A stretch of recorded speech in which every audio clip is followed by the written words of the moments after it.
Welcome to episode 7 of the Dekkster and Dera podcast. I am accompanied by Dera. That's me. Yeah, we're on episode 7. That's pretty crazy. I feel like I didn't think we'd get this far, but... And honestly, yeah, it doesn't feel like we're like real podcasters yet, I feel like, but we're already 7 episodes in, and that's pretty far, so maybe we are real podcasters. We're as real as they get, I think. You know, we've lasted longer than most podcasts, which is quite remarkable, and we're in the top 10 Marvel Snap podcasts ever of all time. Top 10. Wow, we're up there, you know? Up there with the best of them. We're doing things. So in this episode, we got a lot to talk about, which we say every time. But, you know, some big things happened. We had some OTA changes. We had Iron Lad come out. Iron Lad is a big card.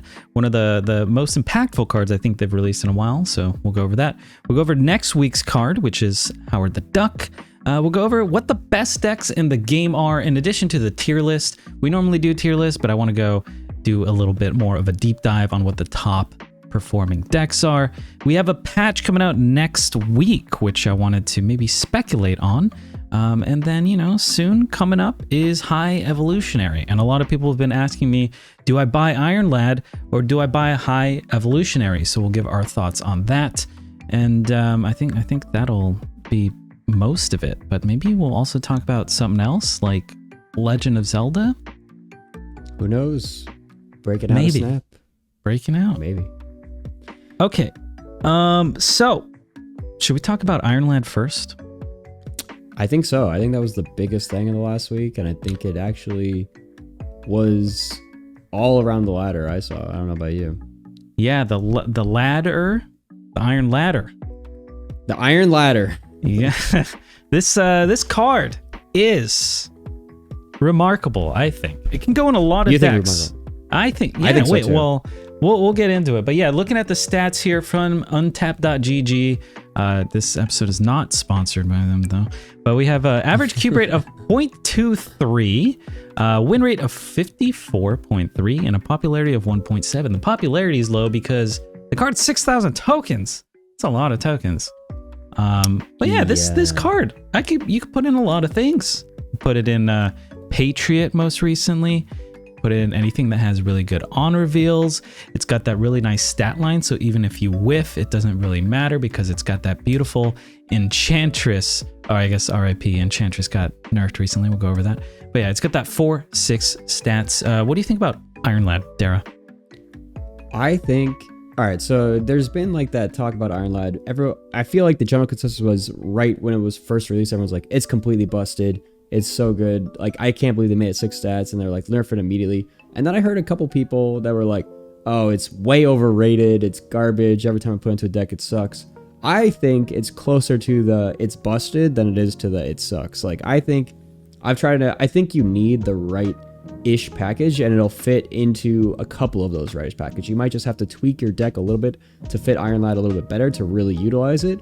But I think Iron Lad is actually cracked, and I think it is going to be a strong part of the meta for the time to come, you know? I think it is very, very strong. And I think that anyone who thinks that it's overrated is sleeping on it.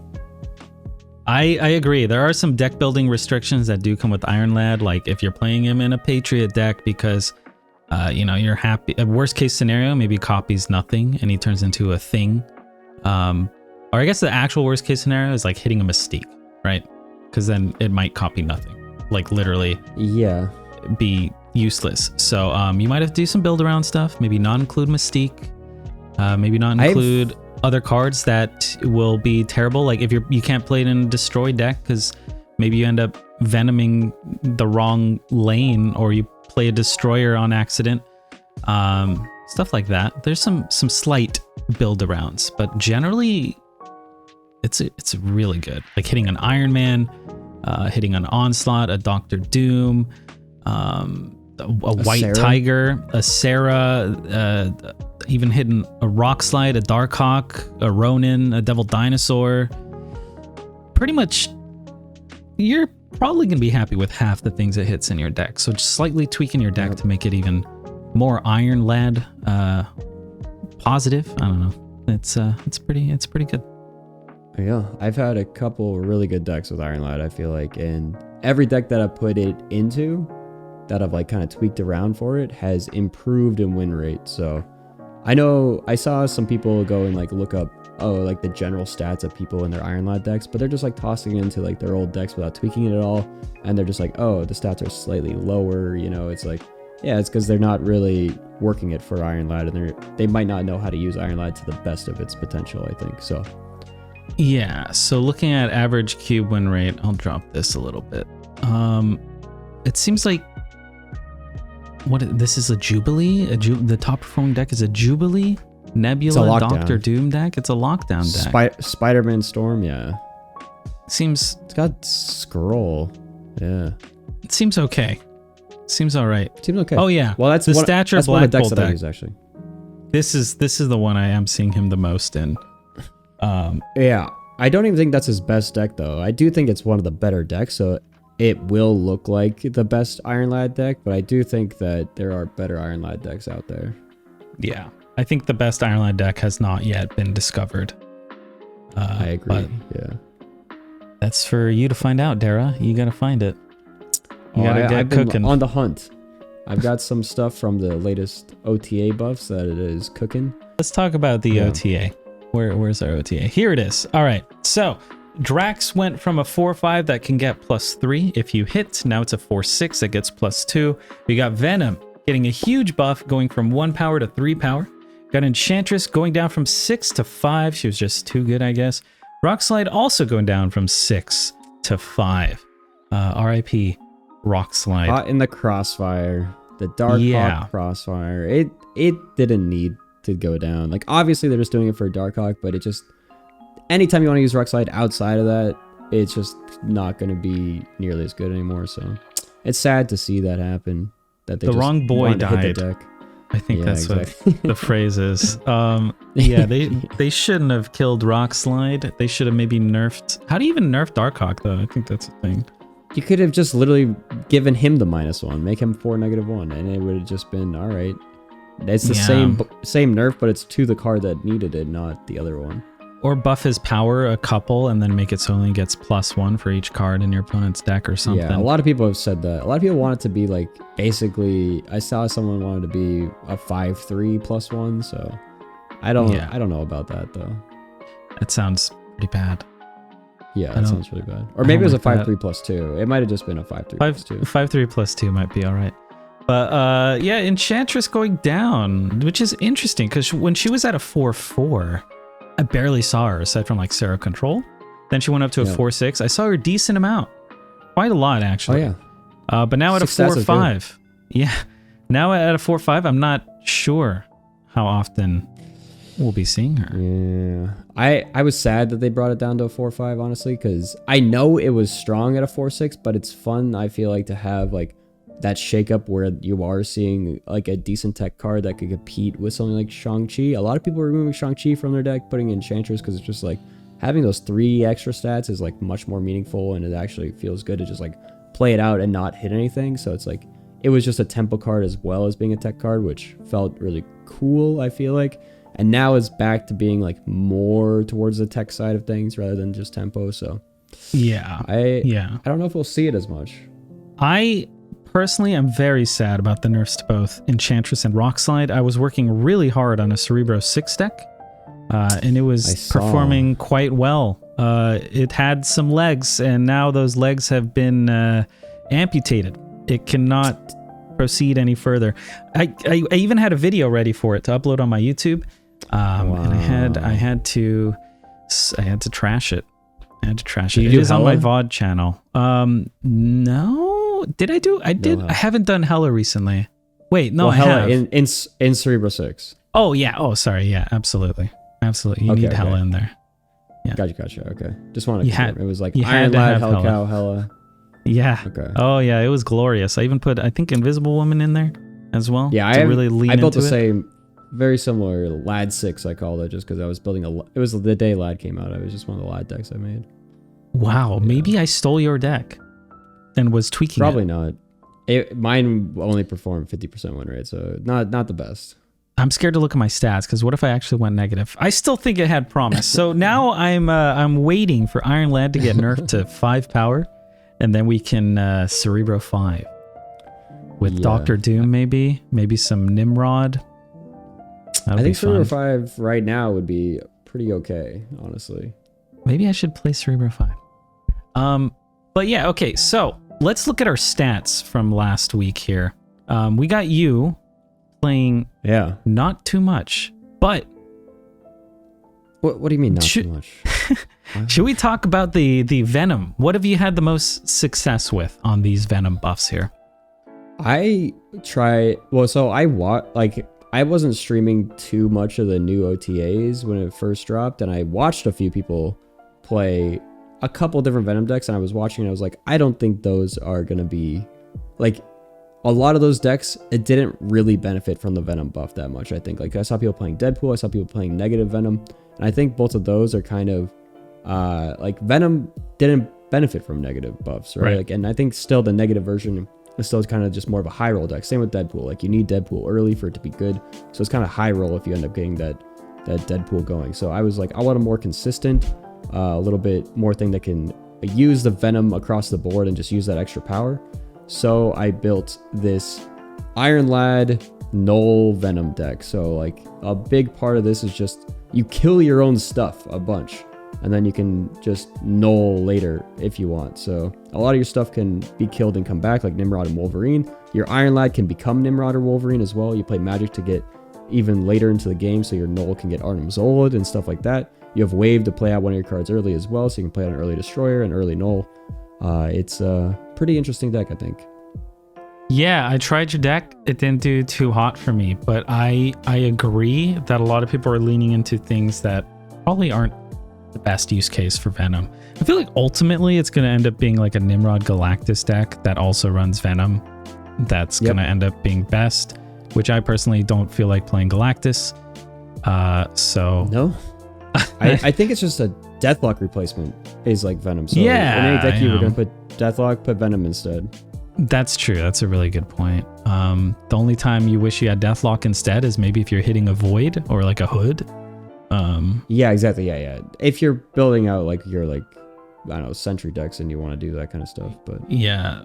So how did this do for me? I went 1-4. It was pretty bad.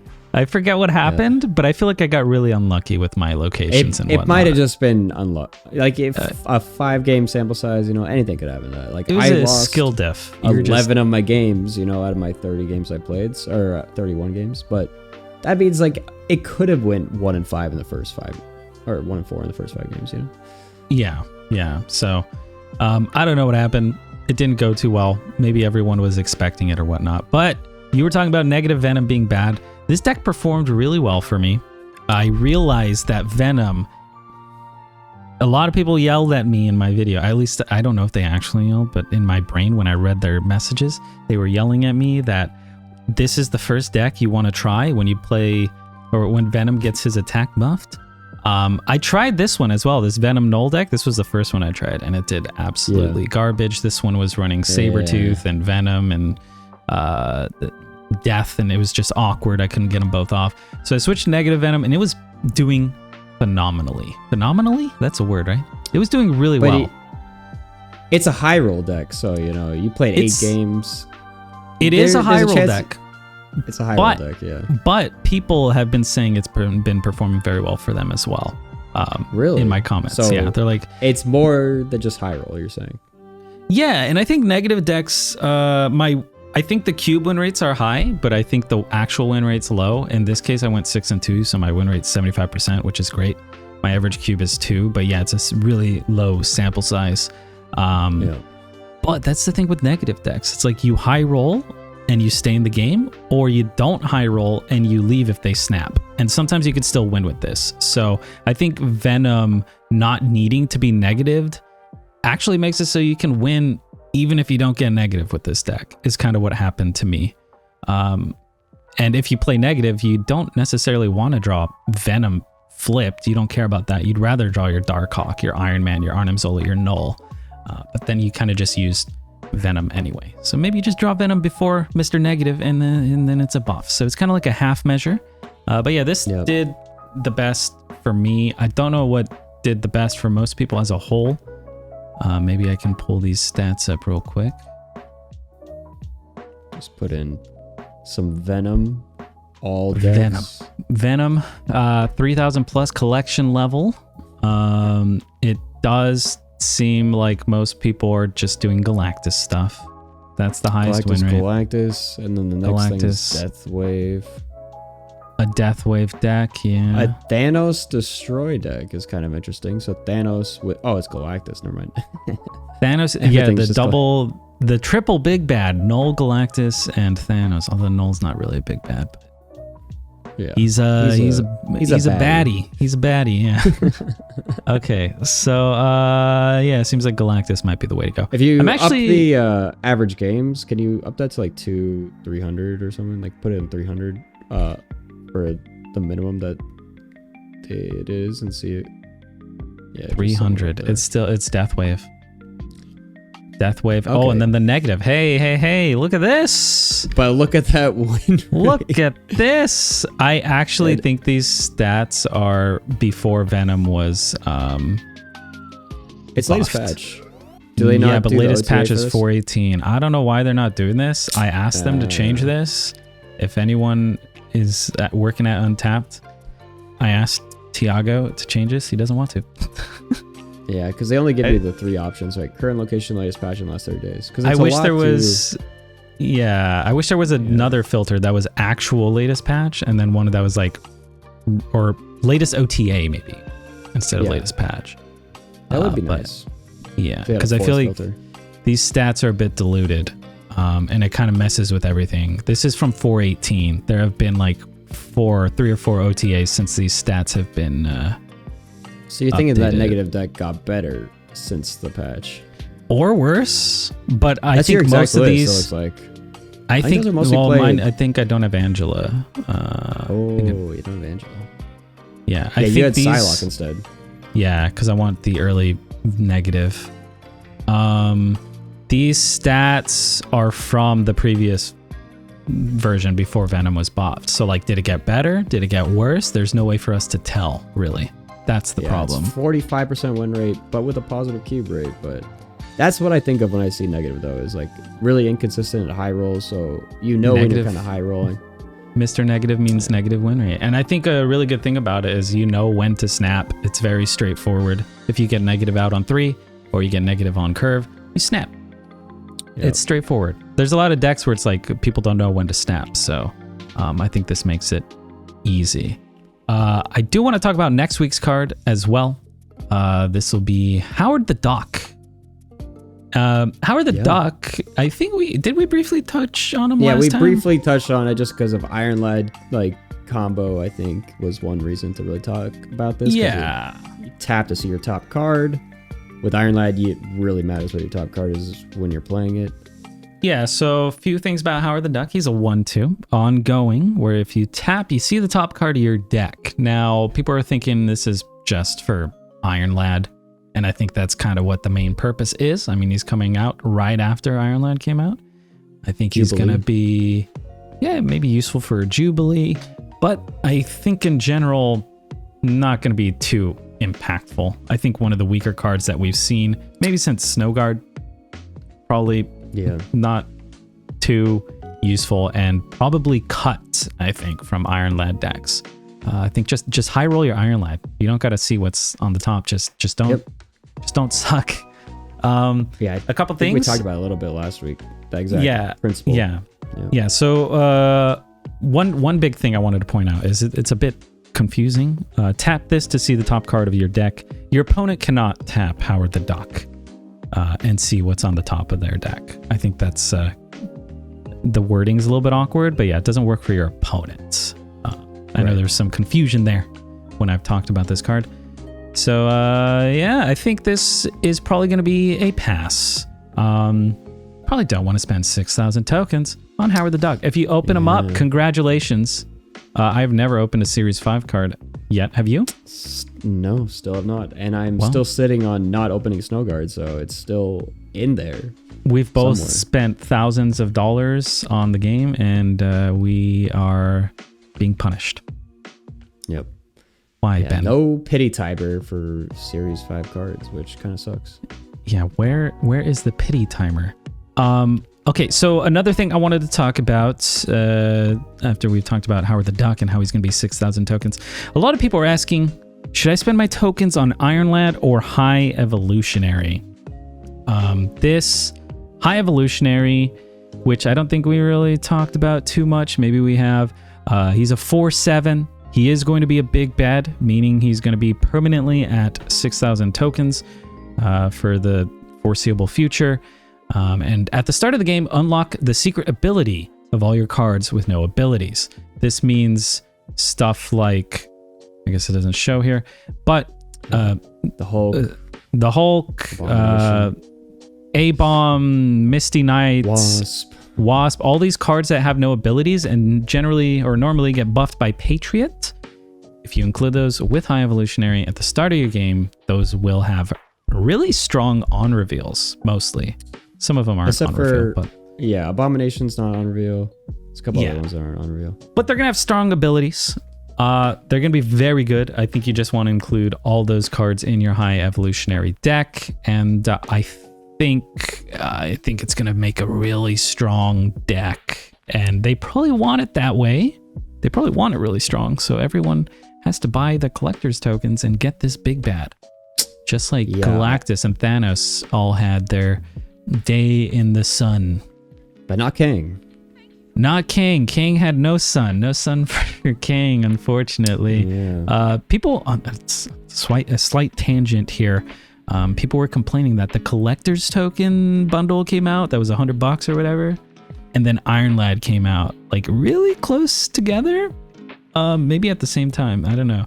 But they're like, oh, they put such a strong Series 5 card, and then they released this bundle so that everyone can buy it if they had $100. So it's like, that's an expensive card to buy. Like at that price point, right? That's saying this card is worth $60, which is expensive for one card. Like especially if it's not a strong card, right? Like, are you gonna spend $60 on a card that you're never gonna play? Like, we complain about them being $200 at like the maximum price. It's just like $60 is still very expensive, and they want it. But yeah, I can see that conspiracy for sure, you know? Yeah. But I don't know. I actually just think that they're doing these constant bundles, and they're just doing like when I worked at Blizzard, basically we didn't have like a super like analyzing like this bundle will perform this way. It's just more like testing the waters and being like, what will people buy? So it's just like they're just throwing a bunch of stuff out there and seeing like how each of those things perform, what does better, what does worse. So I mean, it makes sense. It's just a conspiracy. But what do you think people should spend their tokens on? Lad or Evolutionary? So like I said at the beginning, I think Lad is mega strong, and I think if you have to choose between the two though, I think High Evolutionary, like you said, is going to be one of the strongest cards we've seen in a long time. And not only because of the pure High Evolutionary deck archetype. I think a 4/7 in itself is just like a very strong card. It's like a Darkhawk without any buffs. It's just like very strong. Actually, not anymore. Now Darkhawk, I guess, is not even a 4/7 anymore. But it was back before it got nerfed. And now High Evolutionary, you could throw it into any deck, I think, and just throw one or two of the other cards. Like you can throw High Evolutionary and like a Wasp. You can throw High Evolutionary and a Hulk. You don't need to throw the entire thing in together. So I think there'll be a bunch of archetypes that will use High Evolutionary and just add it in. So I think it's going to be very, very good to pick up. And I would 100% recommend that over Iron Lad if you had to choose. But I would actually pick up both. If you have to choose between a couple of the cards, like if you have 5 to choose from, pick up those 2. That's interesting. I didn't even think about that. In my brain, I was like, High Evolutionary is just a deck that makes itself. You're going to shove in all those cards that have no abilities. I didn't even think that his power is so high. You don't mind just throwing him out on turn 4 or putting him in your deck, even if he doesn't get value. Because maybe you just throw him in a Zabu deck. You throw him and the Thing and maybe, I don't know, Hazmat and some other stuff, and put A-Bomb. I don't know, like maybe. Yeah, you're right on. Yeah, that might be good. I didn't even think of that. So yeah, at first I came in here thinking I was gonna say High Evolutionary seems really good, but it's going to be 1 or 2 decks that use him. But Lad is very flexible and can be slotted into a lot of different archetypes, whereas High Evolutionary is pigeonholed. So they both seem like great choices. If you are not spending a lot of money on the game, then you might want to wait and see how they both play out, because it's very possible that High Evolutionary just dominates and Iron Lad might not do too good. But I think they also both kind of work together, maybe. I think so. That's why I'm trying to say, like, yeah, why not put them in the same deck? Because once those cards get converted to having abilities, Iron Lad can now copy those abilities, you know? Yeah, so having Iron Lad, High Evolutionary, they're both 4 energy, throw a Zabu in there, throw in some other things that cost 4. It's gonna be fun. But yeah, Howard the Duck week might be a bit slow, aside from a patch coming out. Yeah, so we got a patch we think coming out here. Kitty Pryde also going to be available to everyone at that point, right?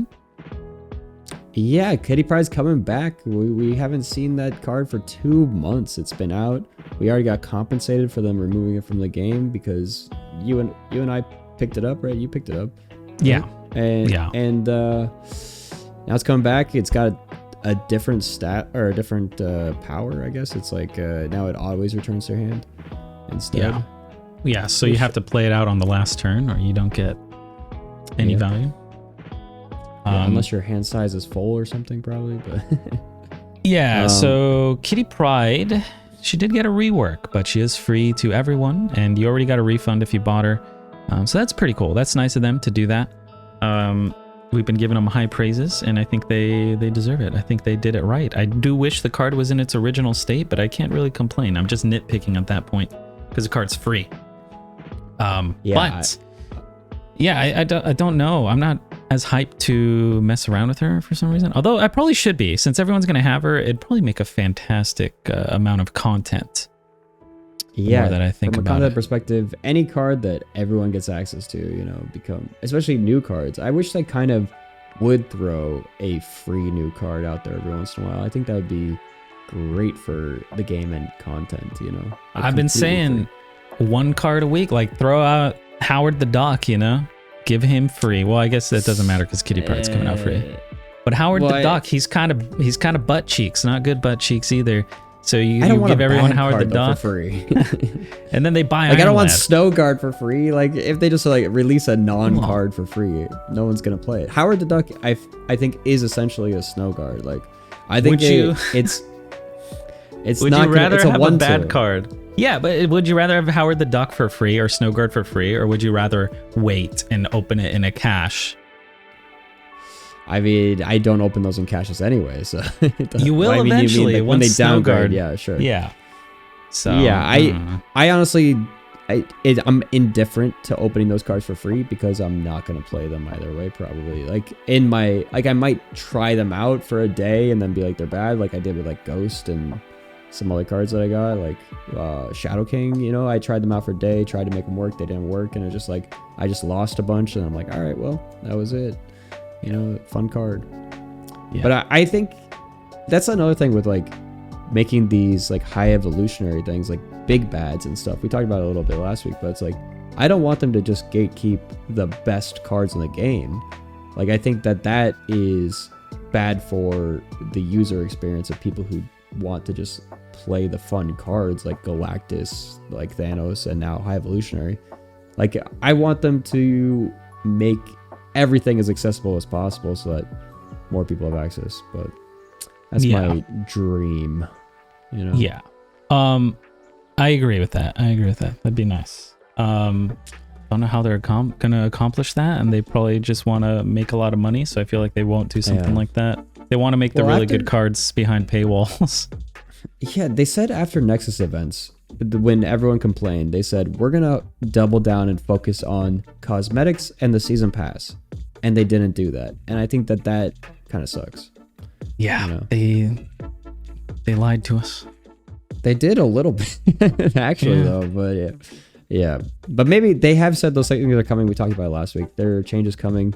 And actually, there's some speculation I have seen where people have thought that maybe this patch next week might get delayed, or something like they might not do the normal downgrade or something, just because there's been no information about it. Usually they announce about a week before for the downgrades. So there's like some speculation that something's going on behind the scene, I guess, where it might not come out next week, but it is. I think they have said it's supposedly coming out this next week. Maybe they still have problems with Kitty Pryde or something, or something's going on, or they're coming out with those changes or an update on the changes to the acquisition. We don't know. Well, hopefully it comes out. Otherwise, it's going to be a slow week. And hopefully by the time we've recorded this podcast and we released it, new news hasn't dropped about that. Yeah, that would be awkward. What else do you expect from the patch? I don't even know anymore because of all these OTAs. They've been nice. I've been enjoying the OTAs, but I do know it's like real changes to cards can't happen. Yep. Just the little numbers go up and down. But with the patch, maybe this is the time to like rework Crystal or something that we've been begging for a while. Crystal, Dazzler, two big Dazzler, ones. Crystal, Shanna, I still kind of wish would be changed a bit, but she did get OTA fixed, and I haven't played with her enough. I honestly feel, yeah. Oh no, tell me, how you feel about her? Oh, I released that one deck I think was really, really good. The Tropical Thunder deck, the Shanna Dera. That's right, the Shanna Dera. Yeah, I do want to mess around with her a little bit more, but there's the cadence of the OTAs has been overwhelming in a good way, I think. Oh, great, in a very good way. I saw a post, someone was calling out the Twitch metrics, and basically May, when they start doing the OTA updates, it's had an upswing. More people are watching again. So I feel like it's kind of had a little revival with like some more frequent changes, and the game doesn't feel as stagnant as it was before. I kind of, this wasn't something I wanted to talk about, but now I feel like it just came up organically. But talking about a card, like the release schedule of cards, I really like the OTAs, and I really I'm enjoying the weekly sort of card thing. I talked to Raren about this. I don't know if you know who Raren is. Plays a lot of Hearthstone, one of the top Hearthstone content creators, in my opinion. But he was talking about how Hearthstone will dump so many cards at once, right? They'll release a ton of cards, everyone will be excited, they'll play it, and then it'll die in like a week after everyone figures out the meta. And Snap is like a constant drip, and I like the constant buffs. I think they're nice. It's kind of similar to adding a new card. Is like Venom didn't see play, but they just gave him 2 power. That's a 300% increase or whatever. So it's like, my God, everyone's playing Venom now. It's been revitalized. It's almost like a mini set came out. But what Raren compared it to that I really enjoyed was a slow drip of content. It's like shows being dumped all at once and being bingeable, and then you watch it and then you don't talk about it until the next season comes out, right?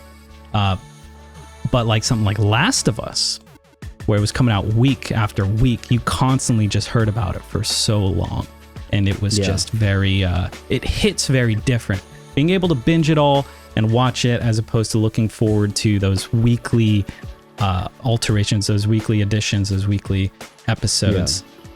So I like it to the point as long as it's like meaningful. So like if Last of Us released like half their episodes sucked and then half the episodes are good, you wouldn't have that same feeling, right? Like that show is consistent, and that's like on the weeks where we were without the OTAs and we got like a snow guard and we got like these bad cards, you know, the slow drip doesn't really work because it just stagnates for too long, and there isn't a big injection. There's just like a small injection every week. So as long as they keep these OTAs going, and as long as they keep it feeling a little bit fresh every week, I think it's fine. And I look forward to them keeping it, because they've said they're just doing this as a trial run, which kind of scares me that they might stop doing it, and I would be sad if they did stop doing it, you know? Maybe we should let our voices be heard about how much we like it. I'll make a tweet about it. Maybe I'll make a YouTube video about it. Well, I guess this podcast is kind of a YouTube video about it. Please keep the OTA. Please. Why Marvel Snap needs to keep the OTA. The OTAs are great. Let's look at the Untapped GG Marvel Snap tier list. Not sponsored. But I am actually starting to filter out rank 100 plus. I kind of go back and forth, but I've noticed once I've hit infinite, everyone's just clowning around, man. Like I'm seeing some weird stuff. And before, I feel like it wasn't like that, but it's hard for me to just, you know, be able to know what the meta is like without filtering this out. But I think like it's mostly stature out there still. It's relatively popular. There's a lot of Galactus as well. Yeah, I wish these stats were refreshed again. We're going on kind of stats since April 18th here. So it's a bit skewed, I think, but Galactus still at 10% popularity, supposedly. But I personally, in Infinite, see like one Galactus every 20, 30 games, and I'm not seeing any stature. I'm not seeing any stature, which is weird. Because I said that in my stream. I'm like, no one's playing Galactus or stature. And everyone's like, what are you talking about? That's all I see. And I'm like, well. Last couple days, people have been trying out the OTA. They've been trying out some other stuff. So I haven't seen too much of it, but yeah. The most popular deck by these stats still seems to be Galactus, followed by Electro Ramp. Then we got Darkhawk. Then we have Stature and Sarah Control. And Sarah Control is different than Sarah Hawk and Sarah Surfer, right? But they're all kind of similar at the same time. Well, I guess Surfer is kind of in a league of its own. But then we got Doom Wave, we got Death Wave, all these other decks that are also popular. Even Discard, quite popular. But as far as performance in terms of average cubes, Stature is just is it creme de la creme? Yeah. So this is still the most popular deck. I think we touched on it last time. It is just #1 win rate, #1 average cube rate, not #1 popularity, probably because it's an expensive deck. I call this pay to win deck because you need Jeff, you need Nebula, which is, you know, kind of behind a paywall. Darkhawk still pool 4 for the time being. Stature, I think pool 5, right? Series 5. And is Zabu? I think it's still 5. Is Zabu 3, 4? I think it's 4 right now. It's Series 4. Oh, look, I could literally hover over this and it tells me. Wow, that's nice. Yep. Wow, convenient. This is convenient. Yeah. Okay. Yeah, but this deck is just so good because you Black Bolt, maybe discard something impactful from them, but the most important thing is you're activating your Stature, which will end up being a 1/7. You have Nebula, which you could throw down early, kind of just dominates a lane unless dealt with. We have Polaris and Jeff to activate our Miles Morales, which is going to be a 1/5, which is also very good. So on that last turn, you're dropping maybe Darkhawk, Miles, and Stature, which is really hard for your opponent to predict where you're going to play them, and then you just end up winning. Or maybe like Shang-Chi or your Enchantress, and then you also play Stature and Miles. Or you can even, I don't know, put another 1-drop in there if you have Zabu on the board.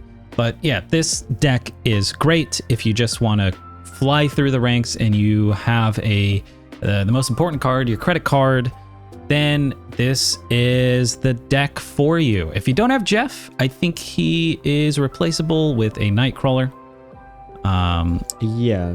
If you have Iron Lad, you can take out Miles, take out Jeff. Yeah. So if you just pick that up. Take out Miles or Jeff for Iron Lad. There you go. Yeah. But yeah, this is by far the best deck. Second performer has hit Nebula, but the sample size is so low. I think I'm gonna. I wouldn't. Anything lower than 1%, I don't think you can. I think really we have to write it off. Yeah, I think so. Yeah. So what do you? Like what do you think? Sarah Control looks like #2. Yeah, I would say it's according Sarah to Control. Yeah. This really depends on your pocket meta as well. And of course, these stats, again, are a bit, I don't know, not as filtered as I would like them to be. Yeah. But Sarah Control is good just because Enchantress also got buffed. But you can run Shang, Enchantress, Killmonger. A lot of people playing Nebula, so Killmonger really popping off. Lots of Venom out there, so Shang might be able to kill those big Venoms or those big Nulls. And if not, then maybe you can snipe it with an Enchantress. But overall, another deck that does really well because you have these huge pop-off turns at the end, which are hard to predict. So I'm kind of noticing a recurring thing here where decks win a lot and have high cube win rates when your opponent doesn't know what you're doing on that last turn. Yeah. With Sarah having these miracles, and same with Stature. I've realized that this is Sarah control without. Yeah, I like the Darkhawk, the one right below it, Sarah Hawk. I think I like that a little bit better. I agree. It's running the Darkhawk package and it's a little bit stronger, I think. But the Hitmonkey version is also very strong, which is what the other one was. Yeah, so we have Sarah Control here, which is Hitmonkey, Mysterio, Scarlet Witch, Nova Killmonger, and then we have Sarah Hawk, which also has Nova Killmonger and Scarlet Witch, but it doesn't have Hitmonkey or Mysterio. Instead, we're opting for Darkhawk and Rock Slide, I believe, which are great because you play Zabu, they're discounted. If you play Sarah as well, then it's just really, it's really good. I think this you deck could play a combination. I think I've tried a deck that like cuts like the Sentinel and the Scarlet Witch for Hitmonkey and Mysterio, and I think that performs pretty well. Like, and I also cut Polaris for Bishop, so I think that's very strong. So you could do a combination of those two decks. I think anything like those Sarah decks, I think, have like a lot of pieces that you can tweak in and out, since they're like mostly like tech. Like Sarah decks are flexible. So You can even tech in a Shadow King, make your deck worse, but maybe more fun. Super Scroll might be good as well. There's a lot of different ways you can go with Sarah decks, which Dazzler or some other bad card too. Shanna? All right, but actually Shanna though, that's not even a meme. That's literally Sarah Dera. Sarah Dera. Yo, man, it's a tongue twister. Yeah, say that 5 times fast. Okay. Another deck I want to talk about, which is not really on here, but I think is a possibly top 3 decks, is going to be this Patriot Lad list. Not created by Brendan APG. I don't know if we know the creator of this deck. I'm gonna go ahead and say it was Dera. I have not played this deck, but I did create it, right? Yep. You created it. It was me. It was definitely you. It's a Patriot deck. It's a Patriot deck, and it does really well in battle mode. You could tweak it to ladder to perform a little bit better.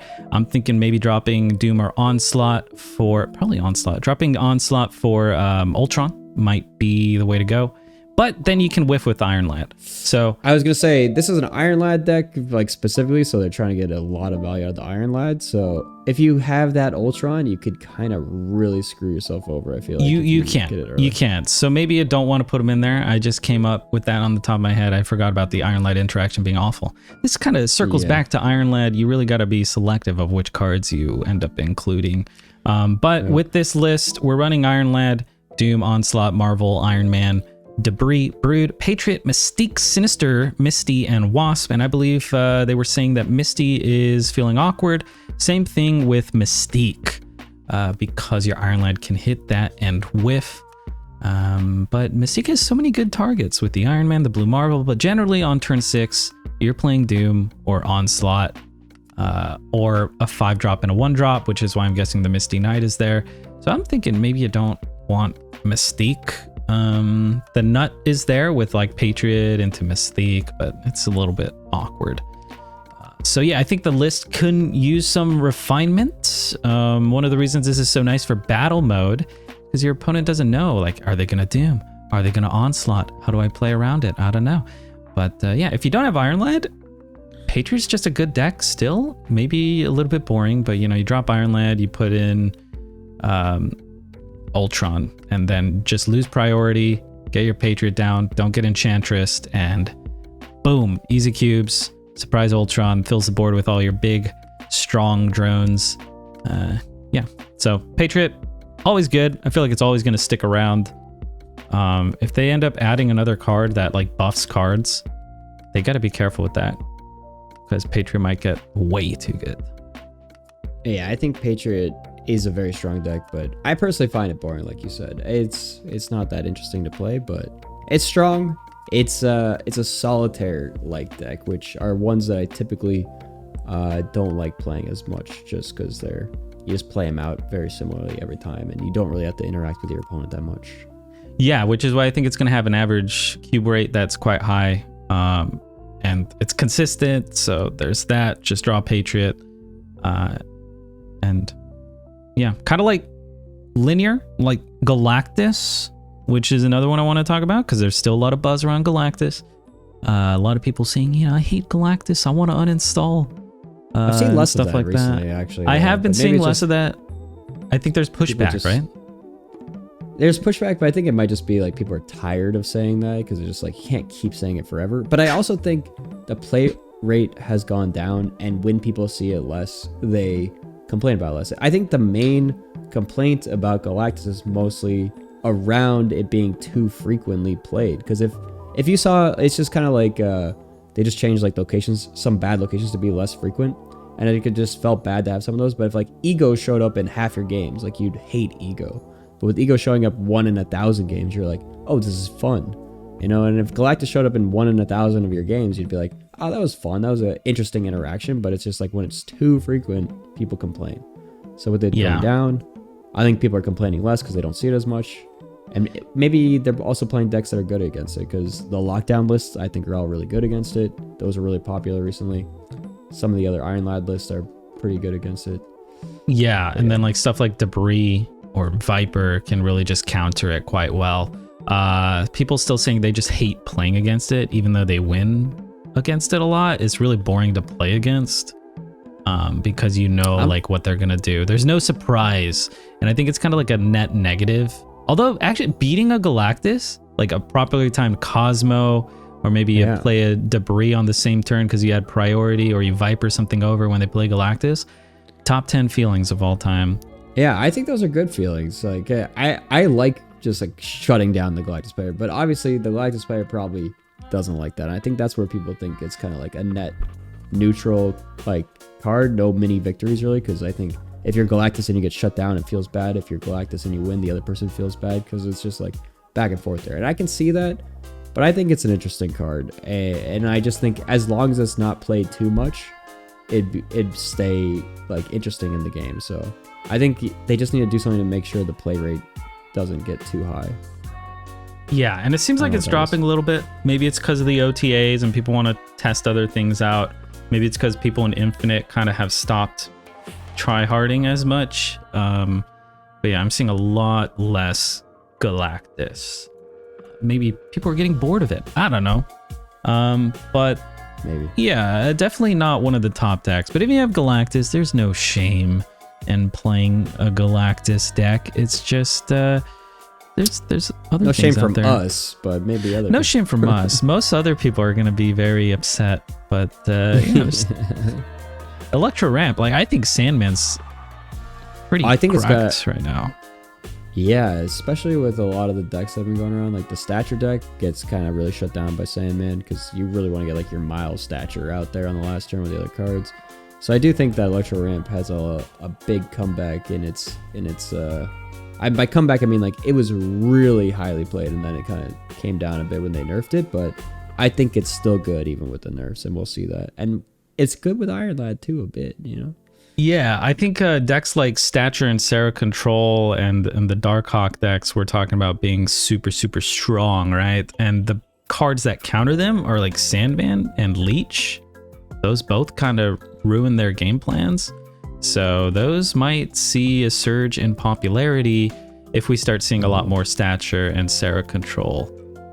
So I'm having Leech flashbacks from our band pick games. Oh man. Those are fun. I want to do more of those. I do. I like that. I think that is the most like fun format that I've played in Marvel Snap. So I think I want that to be a real game mode, and I'll play that anytime, That's really fun. Maybe we should get that as a weekly segment. Did you upload to your channel about it? No, I haven't had a chance yet. I'll probably do it this coming week to upload it, one of my videos, since this is your week for this podcast. That means I have to do my own content for more videos, because I'm trying to do 2 a week at least is my cadence right now. Everyone tell Dare to do 3 a week. 3 a week? We'll up it to 3. Yeah, maybe we'll up it to 3. Monday, Wednesday, Friday. Even if you don't have a podcast upload, easy. Yeah, I try to do Monday now. and then one other day whenever I have time. So one more thing I want to talk about before we wrap this up, and that is going to be Legend of Zelda Tears of the Kingdom. Legend. All right, so I played on my last stream for like 3 hours of this game. Didn't get through the tutorial part of it. So it's a long game to start. There's a lot of stuff to learn. It is like, if you haven't played Breath of the Wild is like a very open world, cool physics mechanics, like different things you can interact with, that like you can throw things around, pick things up, put things together. This game, the big mechanic that I saw that was different is that they are making it so you can basically like make machines. Like you can combine different like a platform with a hook and hook it onto a cable, and you can ride that thing down. You can put little fans on things to like blow you around on these little contraptions. You can build like different like devices, like you can put flamethrowers on your little like devices too to go like kill things. There's like it's basically just making like little carts and cars, and like it's very different than what I was expecting. I had no idea going into it what to expect, but yeah, it does seem like a lot of just like putting together weird materials and like that seems cool. These things. Do you have to put together a certain way, or do you kind of just find your own way? Yeah, so like you see combining on the screen there's that little fan, but it's like you like have to attach it to like, I had to make like a sailboat to go across the water, because you'll die if you try and just swim it, because it's too far, and you'll run out of stamina if you try and just swim. So you have to put some fans on some logs and just go across the water that way. There's also like little sails instead if you don't have fans to go. But yeah, it's kind of interesting, and it requires a lot of patience, I feel like, to like tweak the little builds and do a lot of things. It took me probably longer than it should to do some of the little puzzles like on stream, but I do think it's not a game for everyone, because it's like it does require that like really like puzzle kind of feature stuff. But if you're a puzzle kind of gamer, and I feel like you might be, I feel like I am, I thought Breath of the Wild was the best game ever released when I played it. I think they did so many things right with that game. They basically made it so like it was a perfect open world game in the sense that like every area you explored felt worthwhile exploring, and they gave you like little rewards for getting to like the top of a mountain that you would climb, like a random mountain in the middle of nowhere. It's like there was something up there for you to find, and it didn't feel like, if you ever played like a dungeon crawler and you go into like the really back corner of a dungeon and you're like there's nothing there, you're like, oh, that sucked, why did I do that? This is the exact opposite. You go to that back corner, there's something there for you to find. So I feel like it really rewards you in a lot of ways. So I really like that about this game. I wanna, and I think I'll eventually try it. But yeah, for anyone who doesn't know, I haven't tried this ever or yet. I also haven't played Breath of the Wild. It looks cool. I'm still like personally working through God of War. I haven't played God of War. I haven't played any God of War. I probably should.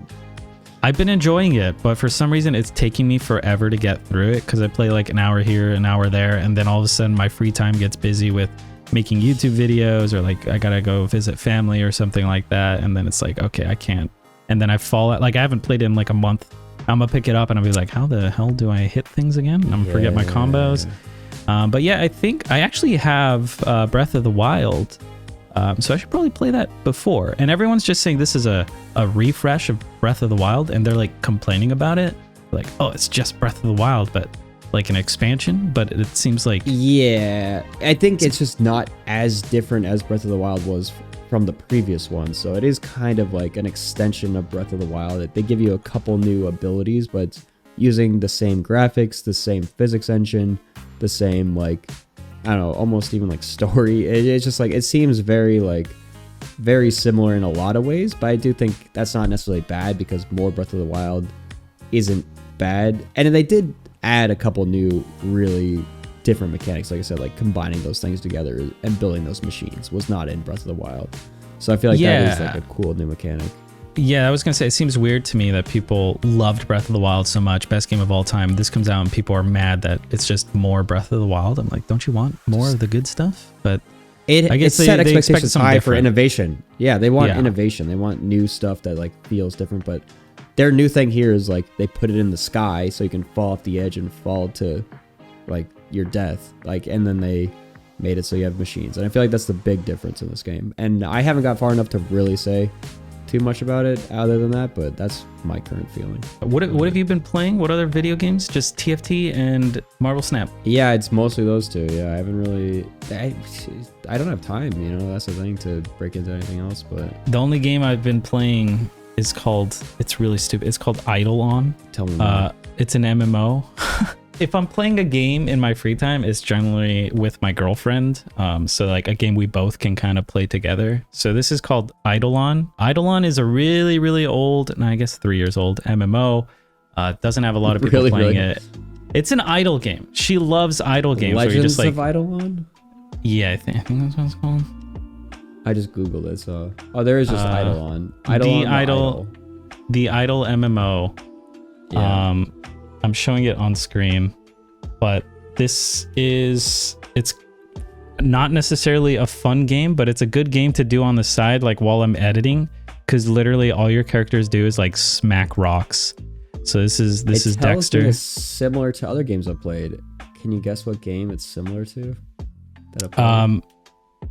Similar to Final Fantasy. No, it's similar to Cookie Clicker. Cookie Clicker. I never would have guessed. Have you played that?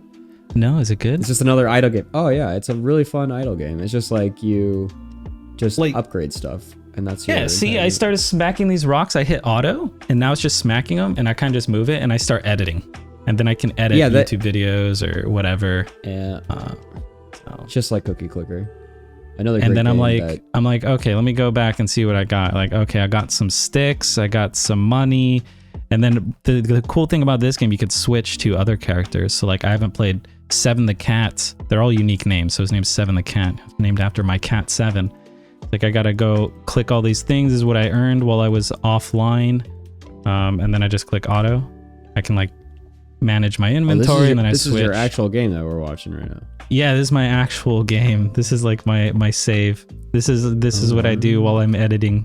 It's kind of stupid. But yeah, I don't have time for real games. I need idle games to scratch that itch. And then on this monitor, I just got my editing software. You know, I'm uploading a TikTok, 2 shorts a day. I'm doing a TikTok, a long form and a VOD. So I get all your shorts on my feed, so they're doing well. They just go there. They just go, man. They do okay. But yeah, it's I want to play. Game. I want to have time to play real games, but yeah, that's why Diablo 4. Play real games on stream. Oh, you gonna play it? I have to. I just can't not play Diablo 4. Yeah, thank you for watching / listening, and we'll see you next time. See you guys.